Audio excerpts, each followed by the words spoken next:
Hello, friends. Hey guys, welcome back to the channel. Well, we said we were going to work in the garage today, but it is currently Freeze your butt off weather. 33 degrees. So that's probably not good for either of us to be out there, or it's not good painting weather. So Plus, I'm scared of the ice. So I might fall. We did have a pretty massive ice storm. We're supposed to get snow again on Saturday. So TBD on what our booth reset plans look like timing wise, but we decided to pivot a little bit and talk more about our plan, what we're going to do, where we're at with the booth, so you can kind of get a picture and a sense of where our heads are at and where we're going to be moving forward with the booth. Yeah, this weather screwed up all of our plans. Yeah, it definitely did. And White Owl's was closed for 2 days this week. 2 days this week. It's just been too dangerous to get out. Yeah, and it has caused a little bit of a kink in our plans.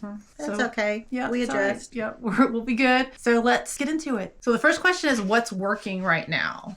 What things are selling? It's a hard question, actually. Brass continuously sells. Some art. Yeah, some art. Anything grandma wore, like quilts, needlepoint, cross stitch. Ephemera. Old ephemera is really selling good. Old ephemera, yeah. We're doing really well with our ephemera. And to think about how long it was sitting in my closet, not selling. It was just a matter of taking the time to sit down and organize it and package it up and take it out there and have a good place to display it. I think the shelf is really doing a lot of the work.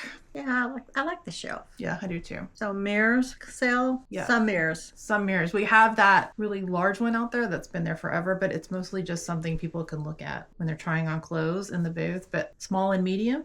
Small and medium mirrors sell really fast. Yeah. People, I guess you said they put them in collages on the wall. What is it called? Oh, yeah. They put them in gallery walls. Yeah, gallery walls. They're good fillers for like the center of a gallery wall. Clothes always sell really good. Yeah, our clothing. Depending. Some clothes sit, but if we price them between $20 and $50, they sell pretty fast. I'd say that's our pricing sweet spot. Between 20 to 30 feels really safe.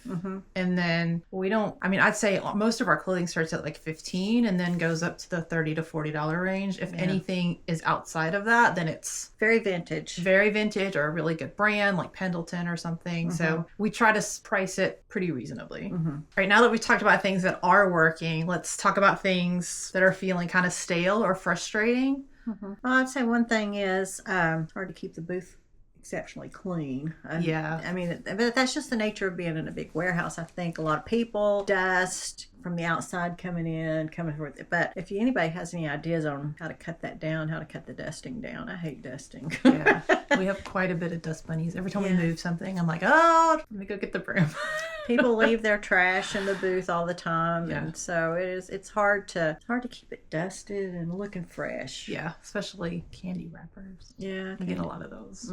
Also, items that we thought would sell that didn't. I mean, I know we talked about artwork earlier, but there are a couple of pieces that I'm like thinking about right now that have been sitting for ages. One of them, we've even marked it down. I put it on Facebook Marketplace, and it's a beautiful piece of art. Yeah, it's still not selling. I don't know that is it super big? I don't know exactly which one you're talking about.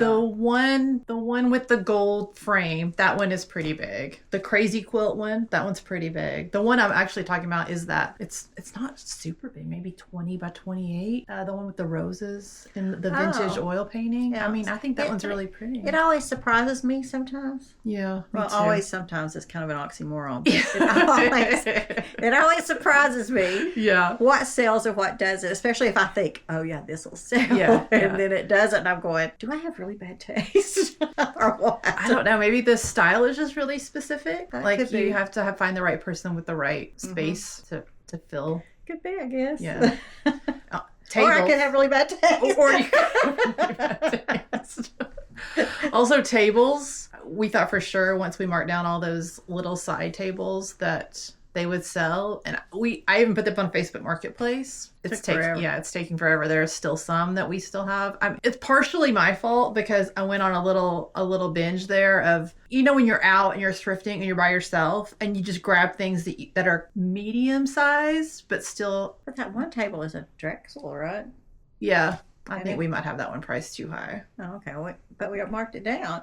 Oh, did we mark that one down? Oh, maybe we didn't mark that one down. Yeah, maybe that was why it's not selling. Think that one has not been marked down. But the 2-tier Ethan Allen one, that one's been on Facebook Marketplace for maybe a year. We need to mark that one down too. So maybe it's a pricing issue. Maybe. Yeah, I mean, you have to price for your area. And Yeah. the thing's only worth what it'll sell for. Yeah. So. So we have to probably go through with like a fine tooth comb and look at that stuff.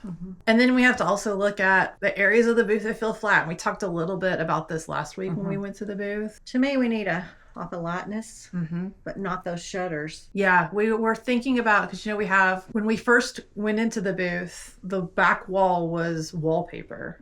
We stripped that off and painted it that dark navy blue. And one side, they both had the like white cream colored shutters, and we flipped them on the right end. But we didn't on the other end because there's a wood piece across it. Yeah, right? there's like a wood piece of trim at the top, and they were underneath there, so it was too much work. But now we're thinking it probably needs to be done because they're looking drab, dirty. Are we just going to ask someone to help us with that, or we're going to figure it out? I think we'll figure it out. That piece of trim is just screwed on. I think if we just unscrew it and then flip them and then screw it back, we should be fine. Okay. Because they're not doing it for me. No, me either. I mean, we can always, God forbid, paint them. Yeah. I hate Let's try painting. flipping them first. Let's try flipping them first. I don't like to paint things. Yeah, it's messy, and I don't. But it also, we talked about last week, we have a lot of open spots for artwork where artwork that has sold, and So something we need to source. yeah, and we're running dangerously low on furniture that we can display with.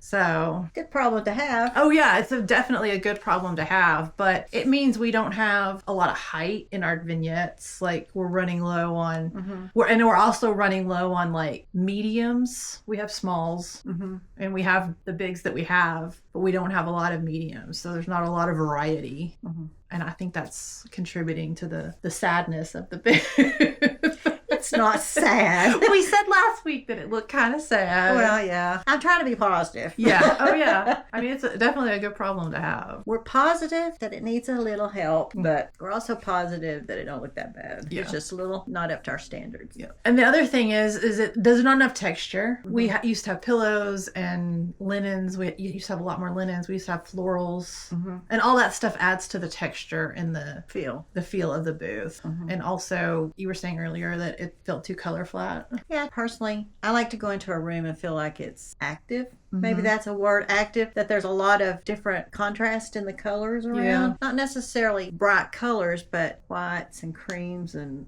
things that contrast against the dark colors. Yeah. So I think that may be something that's causing it to feel a little flat. Yeah. You know? Yeah, I can see that.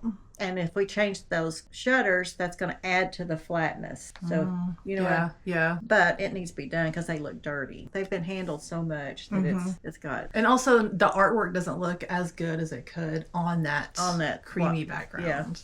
Yeah. I agree with that. Yeah. What's our plan, girly? Yeah. So our booth reset plan. So first off, let's talk about the new pieces that we're bringing in. We have that cream colored china cabinet. Is it cream colored? It's a really light cream. It's like IKEA cream. Like a bone cream? Yeah. Yeah. I don't know if you can, no, you can't see it, but think like IKEA Collax cream. Okay. All right. And then a table and chairs that match it. Yeah, table and chairs that match it. So that'll help with the brightness of the booth that we're trying to achieve. So especially against that dark navy wall and those brown shutters. Yeah. The other things we're bringing in are one of the French Provincial, I think is the style of that. That's like it's a chest of drawers and then a matching nightstand. We're bringing those in. But we are painting those, right? Yeah, the finish on them is really rough, so they need to be painted. Do we know what color we're painting them? We do not. Anybody have any suggestions? Please let us know. Yeah, something that you would like that you've seen that we want them to be pretty. Yeah. And then we have that vintage chair with the velvet. And we are keeping that one as is. We're just gonna that's right, I'm supposed to bring some foam. Yeah, we're just gonna we're just gonna refluff it, clean it up really good. It's a beautiful chair. Yeah, it's really pretty. It's like a gold velvet with kind of a weathered grayish outside. So that's a really pretty chair. So that will be coming to the booth. So maybe the nightstands and the chest of drawers need to kind of go with that because they'll probably be in the same area of the booth. And speaking of where stuff will be in the booth, the thing that we like to do is, does it work 100% of the time? Absolutely not, because my measurements are trash and not very accurate. They're pretty good. They are pretty good, but sometimes pretty good gets us into a situation where when we actually bring the plan to fruition, that things don't actually fit the way we think they will. But on the other hand, we do have a starting point. That's true. We do. We don't walk in the booth and go, all right, what are we doing? Yeah. So what I do is I have like it's not really a scale drawing of the booth, but it's a drawing in Procreate. And I use the drawing grid to say like each box is a foot. So then I can kind of guesstimate size of the booth, take measurements of the booth, and then measurements of the display items that we still have, and bring those into Procreate, draw them as little boxes, and then we can move them around, see what feels right, because we still want to have good flow. And then you got to think about like, am I putting this dark thing up against this dark wall, that kind of stuff. And the only thing is that there is some stuff in the booth that is currently attached to the wall, and I don't want to have to move it. Those black bookcases are screwed into the wall, and then we have the divider is screwed into the wall, and then those 3 shelves on the corner are on the wall, and we don't really want to have to. No, I mean we're gonna reset the booth, but we want to leave things. We don't want to create a lot of work for ourselves. Yeah, so we're gonna try to do that with this minimal movement of things that are permanently attached. So let's move on over to Procreate and see what kind of plan we can get together. First, we're going to start with a drawing of the booth in its current state. As you can see, each block is 1 foot, so it's a 20 by 10 space. And then we have everything that is currently in the booth right now. Then we're going to remove everything that's not attached to the wall and draw in our new pieces that we're bringing in.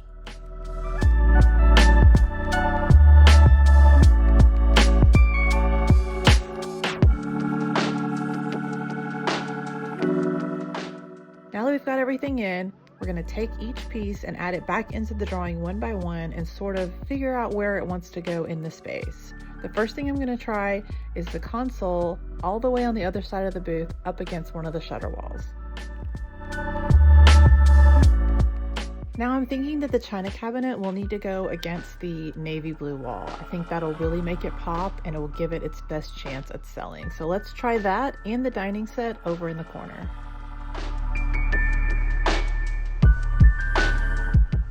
I like to place the biggest items first, so now let's see what we can do with that big table that's usually in the front of the booth. We're gonna need some height in the corner, so let's take out the leaf of the table and put it in the corner of the booth and see how that works.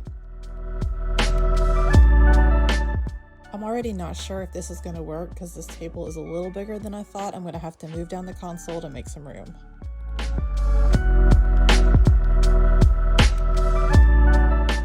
I like how the marble top table and the 2-tier table nest really well within each other, so let's keep those where they are right now. We'll try it at least for now and see how it works out. I'm not really loving how much the dining set is sticking out into the walkway right now, so let's try flip-flopping them so the dining set is in the corner and see how we like that. Yeah, I think I'm gonna like that a lot better. It puts that china cabinet right on that dark wall, front and center. It's gonna have a lot of great pieces in it that will catch your eye when you're walking past the booth. Now that we've got that back wall set, we can start to think about what's going in that center display in the front of the booth. The only new things we have left are the chest of drawers, the nightstand, and the chair. And I'm not really liking how this is ending up. So let's start over again and think about how we can change it. Gotta love that undo button. We are back to where we were when we started before we moved the china cabinet, but I actually still think that is a good idea. So let's move the china cabinet and the dining set back to where they were.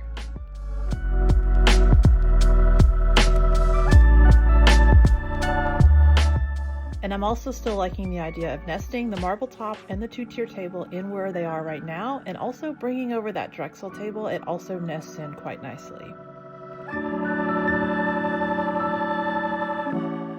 Now, as much as I don't want to do it, let's try leaving the table where it is right now. Next, I'm going to try moving the chest of drawers over to the shutter wall on the left, and then I can slide the chair into the corner. It's not going to give us the height we want for the corner, but it'll create a nice vignette. Also, if I can find something to protect the top of the chest of drawers, I think we can put the nightstand right on top of it. Looking through the list of what we've got left, I think the glass shelf can stay where it's at. So let's add that now. Thinking about that glass shelf got me thinking about all the other little tables that we still haven't placed, and they're gonna need a spot.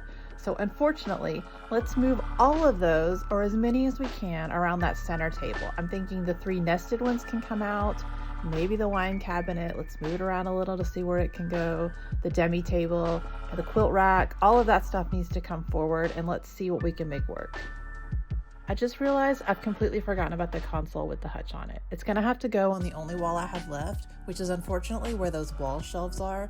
So due to the height of the hutch, I think some of them are gonna have to come down. At least 1, maybe 2. But we'll cross that bridge when we come to it. I'm still struggling to place this wine cabinet. Not sure where it needs to go, but I'm still gonna move it around a little bit to see if it finds a home. Just looking through the list to see what else needs to be placed, we still have this step ladder. And I think, again, if we protect the tabletop, it can go on top of the dining table. I still have this corner shelf to deal with. Maybe if we move the wine cabinet somewhere else and then put the corner shelf in this corner where the divider is, maybe that will work. I am still definitely struggling with where to put this wine cabinet. Let's deal with it later. Let's take a look at what we've got left to place. Looks like we've got the clothing rack and the rocking chair. The clothing rack, I think we can do better for linen display, so let's put a pin in that, maybe take it back to storage and think of something else. The rocking chair can be placed in last minute, so all we've got left is that wine cabinet. My only concern with this plan is the console table and hutch. We didn't want to have to take those shelves down that are on the wall. Maybe we can do a switcheroo with the dresser that's in the other booth, but that's TBD. We'll know more once we get into the booth next week and actually start moving stuff around. All right, so now that we have a plan, then we can start thinking about what we have smalls and mediums wise to implement said plan. So the categories that we are currently pulling back from, we've gotten into a situation where we have a lot of seasonal inventory, which also means a lot of seasonal work. And we're paying to store said seasonal inventory, which is something we're trying to get away from. I mean, we'll always have a storage building because we have so much like fair stuff, and whether it's when we pay for or when at our house, we're always going to have somewhere to store. But we would like to get to a point where we've kind of neutralized the inventory that we have, and make sure that when we are bringing in seasonals, that it's more of an addition to rather than the whole. Yeah. So, we just want to have like 3 or 4 or 5, maybe 5, between 2 and 5 vignettes of the seasonal, and the rest of it be something that anybody can use in their house anytime. Yeah. More fillers than anything, because right now we are completely taking everything out and then redoing for every season. And that is bunches of work. Yeah. It's a lot more work than we want to do. And it's a lot more, like I said, storing that stuff. It's storage, and it's also taken away from time that we could be using to better the booth. Yeah. Because I always find myself, I want to do a lot of stuff because we, like you were saying earlier, we always feel like we're kind of behind the 8 ball. We're chasing the next season. And I would love to be in a point where I'm able to do those projects that I want to do. Or like if I find something at those thrift flips that I want to do. Like I just don't ever feel like I have the time to do that, because and when we do have to do it, it's like, all right, we have to have this by next week, and there's not a lot of time to put those little finishing details in them that make them beautiful. I used to really like doing like the little craft projects for each season and like florals and stuff, because I add all that little extra texture for the booth, and then I just don't ever feel like I have time to do that, like constantly putting out fires. Right. And I want to feel like finally that I am the one in control and not letting everything else dictate what I do next. Yeah. So you guys saw last week we went to the storage building to get our spring inventory, only to find that there wasn't any there. I'm still kind of thinking it's in there somewhere and we've mislabeled it. It's possible, but some of that summer stuff maybe. We do have a bucket marked Easter, but I think that's a lot of bunnies and stuff. So that is one box we could still look in. But we're still in need of smalls for this season. So what are we looking for to fill that space? It's up to the thrift gods. It is up to the thrift gods. Yeah, it is up to the and the thrift auction gods if we Yeah. could ever get back into one. Yeah. So another thing that we've sourced is a window, and we've made a sun catcher or it's a the glass with the vintage glass in the back of it and the other little round glass pieces that you put up in a sunroom or hang outside to catch the sun and make little beautiful patterns and that kind of stuff. So we've made one of those, and we've got some chenille that's pink chenille that we need to make something out of. Yeah. We're still on the hunt for light colored items, but still in that neutralized palette. Creams and whites and One hindrance to that though is that we have a lot of stuff already sourced that we're making clothes out of, so I will have to go through that inventory, but that goes in the other booth. Yeah. So that's kind of separate from that. Yeah, that other booth can handle more color variation because of the clothes. Because that one wall we have basically the whole rainbow of clothes. Yeah. So that helps that other booth because it has that visual color over here. So anything else that we add will pretty much work. But in the other booth, because we want it to be more visually, more cohesive, more visually appealing, then we're running into these issues. But I mean, we call them issues, but they're not. They're just everyday things that you have to deal with when you're running a booth. And you just have to figure them out and how you want to go with them. Yeah. All right, so that is the plan. Now that we have a plan, we can be more intentional about our sourcing and only look for things that fit the plan, which I think is a little bit of our problem. We're very squirrel.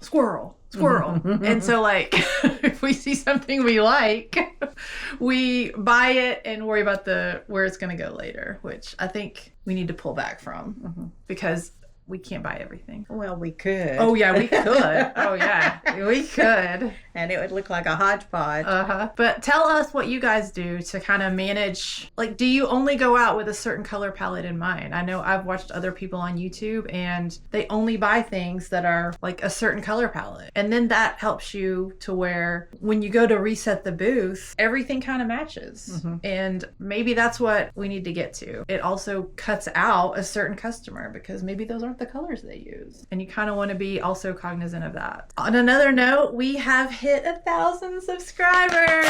Yay! Thank you so much. Thank you guys so much. We have our vintage mystery box ready to go. Okay, so that'll be in next week's video, so make sure you're subscribed. We'll give all the pertinent details next week once we figure out the logistics of running a giveaway on YouTube. This is our first one. Thank you so much. Yeah. Thank you. But make sure you're subscribed and ready for that for next week. And then I think since it's a mystery box, I'll probably keep it a little secret and then give the person who wins a chance to show it off, and then we'll show what was in it after we send it. So you guys will get to see even if they don't. So that is going to be it for us for this week. I hope you guys enjoyed this video, and if we come across some great stuff in our thrifts for the next week, then we will be sure to show you when we start to work on all the stuff in the garage and taking that stuff over for the booth reset. Again, thank you guys. We appreciate every one of you. Yeah. Even with my accident, you've stuck with us, and we just can't tell you how much we appreciate that. Yeah, we appreciate it, guys. Thank you so much for watching. We'll see you next time. Bye. Bye.